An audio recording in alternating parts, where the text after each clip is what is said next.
Pemirsa, kita akan memasuki Habar Nang Panambayan.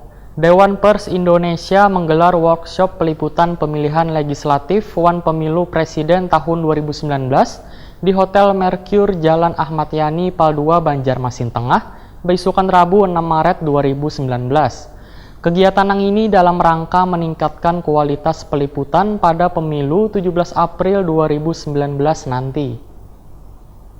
Bersama dengan berbalas pantun mereka.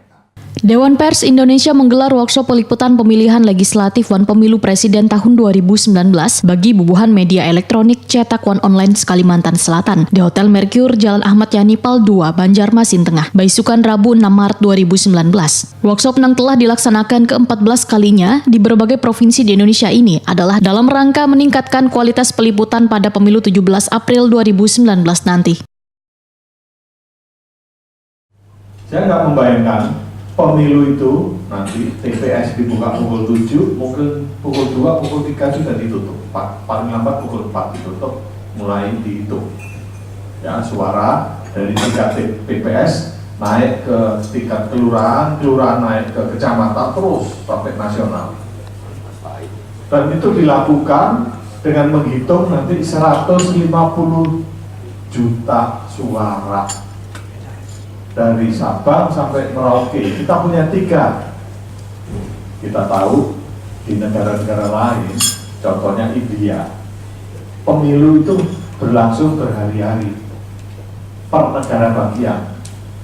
Negara bagian Punjab, negara bagian Maharashtra.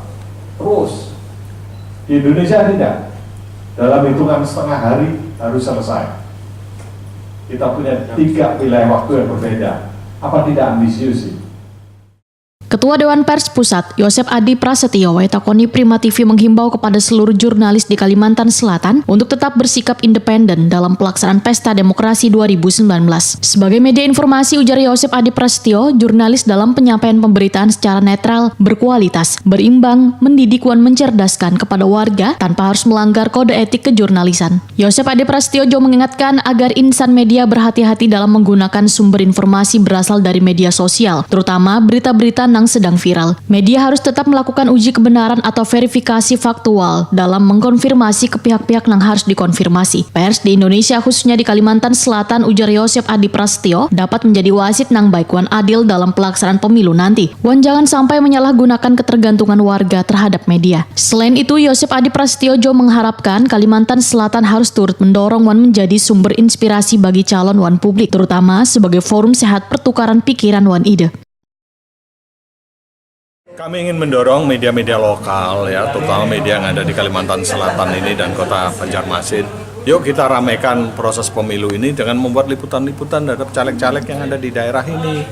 Siapa orang yang baik, orang yang bisa dipercaya oleh publik, yang mau memajukan daerah ini, untuk kita percaya duduk di DPR, DPRD maupun di kabupaten kota. Kenapa? Karena selama ini media terlalu berisik ngomongin tentang capres-cawapres beserta dengan tim suksesnya. Padahal kita tahu pemilu kali ini bukan hanya memilih presiden, tapi memilih anggota DPD, memilih anggota DPR, DPRD tingkat 1, DPRD tingkat 2. Workshop ini juga dihadiri dari pendataan atau ratifikasi pers Dewan Pers Ratna Kumala, Wan Wakil Ketua Komisi Hukum Dewan Pers Pusat.